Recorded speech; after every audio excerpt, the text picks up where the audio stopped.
Hello there, welcome back. Today I'm going to look at the Valiant Ones, which is a King Hu film from the mid 70s that he wrote and directed. This comes from, try to find the distributor here. There's various, it's a Hong Kong one, and it's been 4K restored, but I um, oh, I'm not gonna bother. It doesn't really matter who distributed this. Um, it's but it's a rare one. Who's from Touch of Film did a whole video on this. It went through the whole thing of who did what with it and why. I'm I'm much more useless, but it's a nice pack. So you get the film, which is the Valiant Ones. It's a nice box.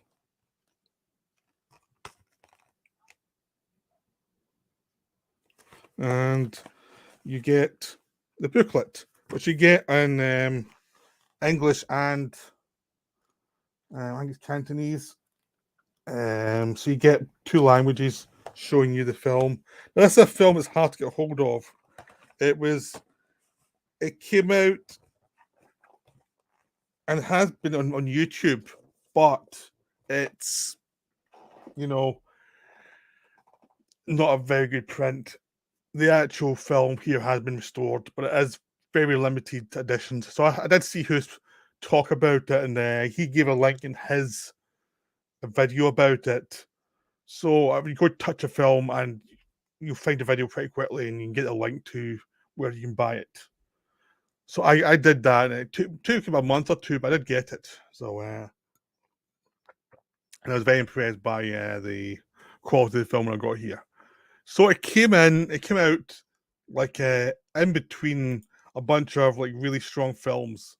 So it came out after Touch of Zen, The Fate of Lee Can, and before Rain in the Mountain, Legends of the Mountains, which are all films I really like.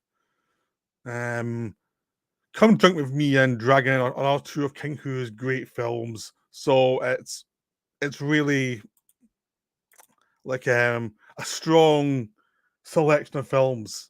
Like I'm a massive King Hu fan just from watching the films. They're wonderful because you can tell his films from other people. They have a certain way of how they're shot, how the actors behave. It's the same if you actually look at some of the Shaw Brothers films. You can tell certain directors of certain films, they have the personalities into the films, and you can't really escape it. It's just there. It's just like any director with a stamp. You can see the obsessions move through the films, even though they're making entertainments. Their interests move through that.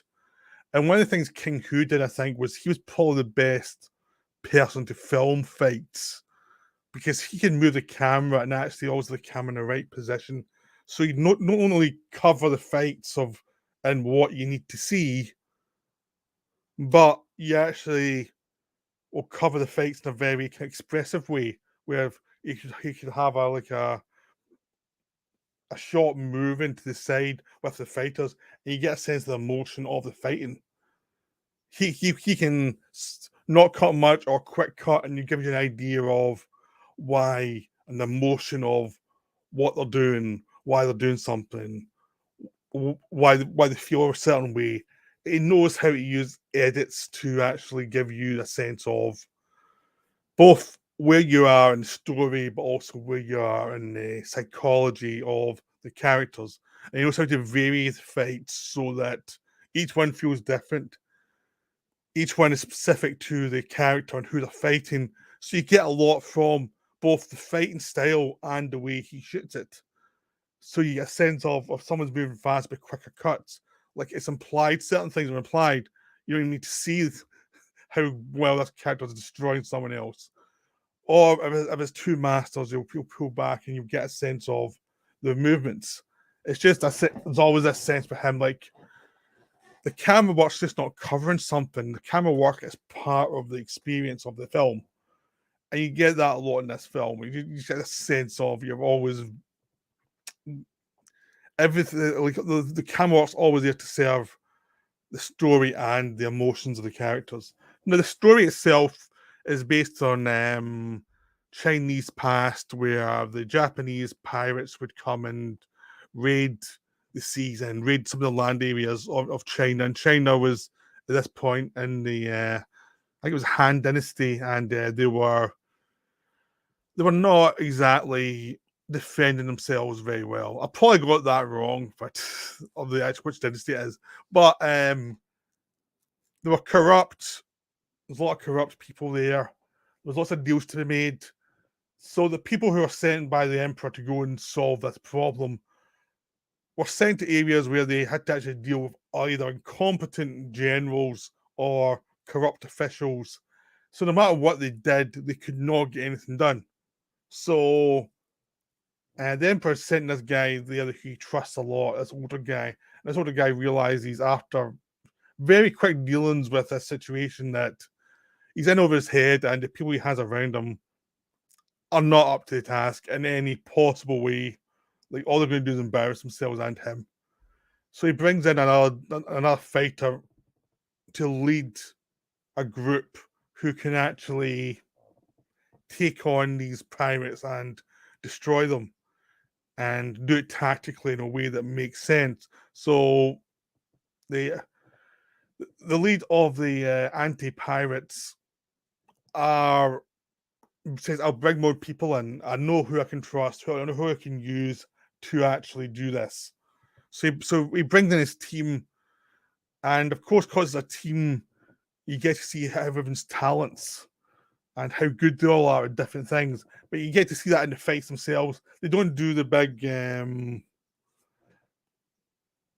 show offy thing or training exercise. No, you see on the fights of what they do and how they do it, and you get a sense of who they are just through that, and just through their movements and through how they move in a battlefield. You just get a sense of what they are in this group and why everyone's been chosen. So you get a sense of, like, it's been well chosen for. You've got some archers, you've got some martial artists, you've got some people who are good lookouts, they're learning.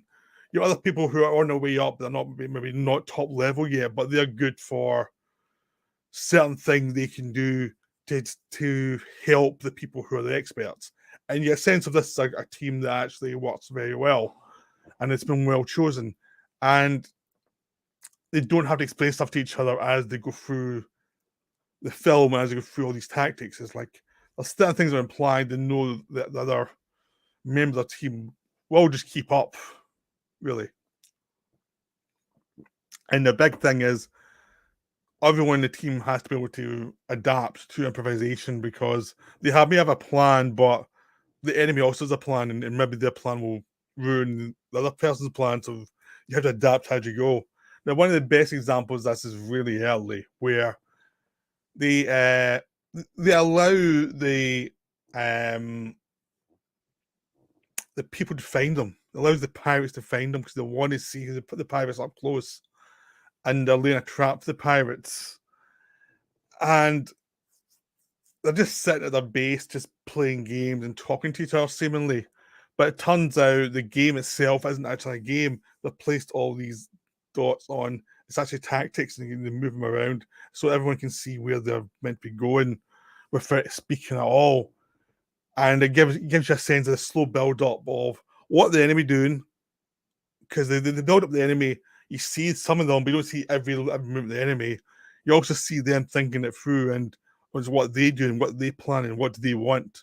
It becomes this wonderful sequence of us figuring out that these guys are really smart at their job. They really know what they're doing. They're also arranging for things to be captured, for trying to attack in different ways to find out not just the information of where they're based, but also to find out information of how the enemy operates. Like, who's the corrupt people in the area that actually allows these people to actually get away with what they're getting away with. And it's just a slow process of action scenes of trying to figure out between the action scenes what's actually going on and what does this scene tell us about what these pirates are doing. Because it just goes by the assumption of the pirates themselves, some of them might not be that great at their job, but they have a person in charge who's ordering them to do certain things, who is good at his job. And he will basically send the first wave will be not the best of them. And it's just a little thing of seeing, okay, how good are these guys? So the pirates are testing them out as much as they're testing pirates out, and it's a slow process of figuring that out. There's a husband and wife team who are our main team within the second half of the movie, mainly as they go into the pirate lair and audition to the pirates, acting as if, because this was one guy used to be a criminal and he's well known to the pirates, he makes them think that he's going to betray his people.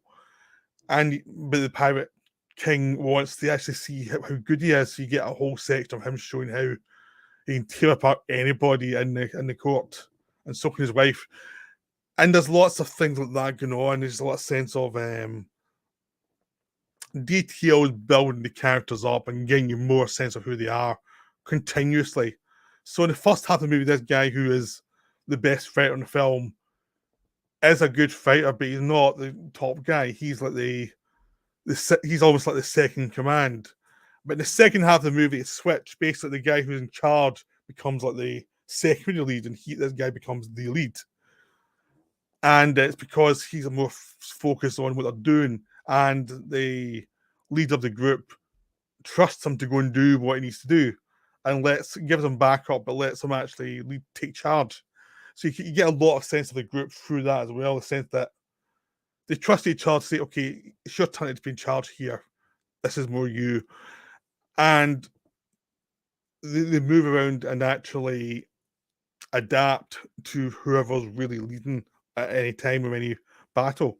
So it's a wonderful film just for the tactics involved and the scene of who they all are. But it's also great just for these characters through action rather than, they always say, oh, you see a lot of character through action. But most films you don't. Most action scenes are just action scenes, and you don't get much character at all. In this film, you do. You really do get introduced to them more by what they do than what they say, and more about why they look at and why they look at certain ways. You get a sense of what they are and what their personality is. There's always a sense of you always know where you are in any scene. It's like, even though sometimes they might quick cut a little bit, King Hu, he knows exactly what you need to know to keep up.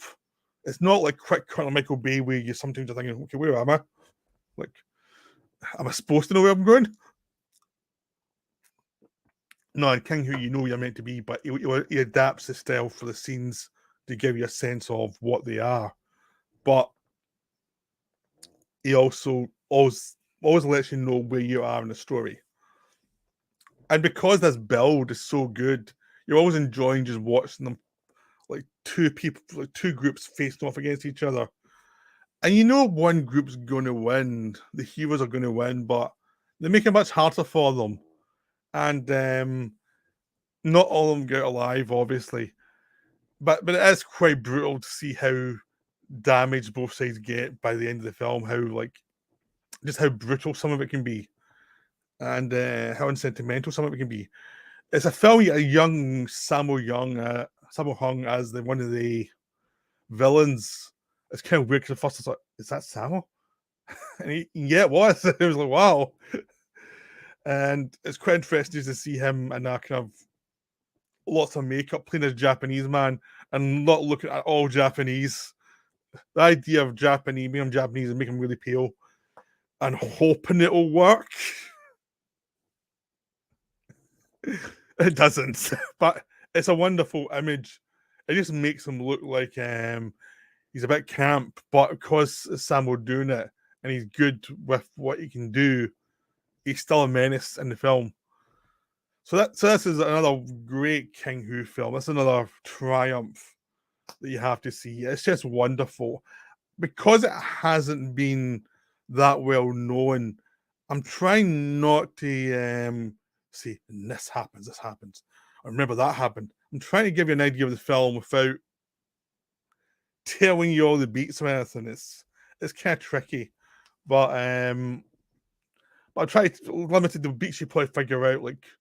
Like if someone's going, if there's two groups going against each other, the villains there is going to come into it at some point. That kind of thing. I must try to do without giving too much away. But this is a wonderful film. Valiant Ones are terrific. It's a must see. So try and find it. It's just wonderful. So I hope you enjoyed this video. I'll be back more with some more later. Bye.